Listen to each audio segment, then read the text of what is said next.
Hello, this is Pastor Tim coming to you again from Bend and Lomita United Methodist Churches. United Methodist Churches in Central Texas, two small churches that are yoked together to do the ministry in this area. One of the ways we're trying to reach out is through the media, through Facebook and YouTube. We invite you to come be part of us. You can watch us or live stream on YouTube on Sunday morning at 9 o'clock, or you can watch it on YouTube or Facebook. We're broadcast on Facebook, right? So that you can pick them up later on. Um, so we're talking about characters in the Bible, some of the people that um, we may not be friends familiar with anymore. People haven't heard the stories, but there's a song, Zacchaeus was a wee little man was he.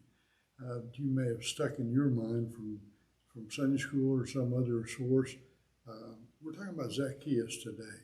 Zacchaeus was a tax collector.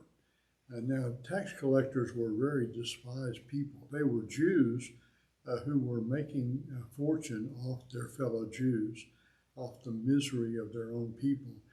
They would buy the right from the Roman government to receive taxes. And the way they did that was they paid the required fee that was basically all the taxes that Rome wanted to get. And then they charged fees, and they could charge as much as they wanted, and whatever they charged above what Rome was going to charge was their profit. So it didn't matter whether they wanted to get 10% more or 100% more, 1,000% more. They had the power of Rome to collect those taxes. Sometimes they were tax collectors in the kind that would come to your home and levy a tax, but sometimes they were people who sat at a booth with a toll gate. They put a toll on the road so that if you couldn't get around them, then you had to pay to go through them. So they would collect the tolls from travelers or from merchants who wanted to go from place to place. But they were consorting with the Romans against their own people and getting rich doing it. So you can see how they were despised people. They were considered to be unclean. They would not allow in the temple. They were so despised by others. Well, this story is about Zacchaeus hearing that Jesus was coming, but he had a problem. He was a short person. Now that means in that day and time, you were really, really short, because the average man, if I remember correctly, was about 5'4", and so Zacchaeus must have been 4 foot something. So I think it's interesting to talk about Zacchaeus being short, because there's a lot of ways in which we are short.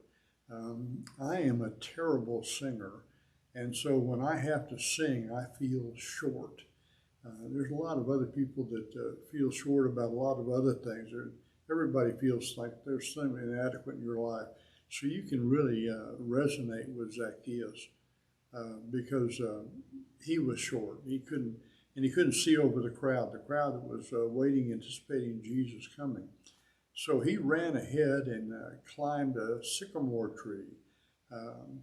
I have actually been to where the area where you probably saw Jesus and saw a sycamore tree, although the guide told us that sycamore trees don't live that long. It was not the same tree. But we got an idea about how he would have climbed that tree. And for a grown man to climb a tree, especially a wealthy man, who is putting himself out there, making himself stand out when people didn't like him, was exceptional. And so when he comes by, when he's in the tree and Jesus comes by, Jesus calls him by name. He says, "Come down, I'm going to have supper with you today."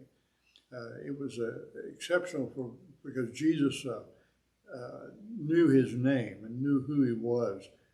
When he was just passing through town, there's no way that he should have known, but he did. And Zacchaeus comes down and takes him to his house for dinner. It doesn't say what they talked about. It would be interesting to hear what that conversation was like. But after they come out from dinner, Zacchaeus is a changed man. He says, I'm going to pay everybody back 4 times what I may have cheated them. And I'm going to make sure that I deal honestly from then on. So he tried to become an honest man, and Jesus turned him around. And because we know his name, he probably became a disciple of Jesus. He became one of the early church folks. So there are ways in which people can turn their lives around if they put themselves in a position where Jesus is going to pass by. Put yourself in church. Put yourself with Christian friends. Put yourself in a place in prayer, in reading, so that you can see where Jesus will pass by and make all the difference in your life. I'll hope that's helpful. I'll see you next time.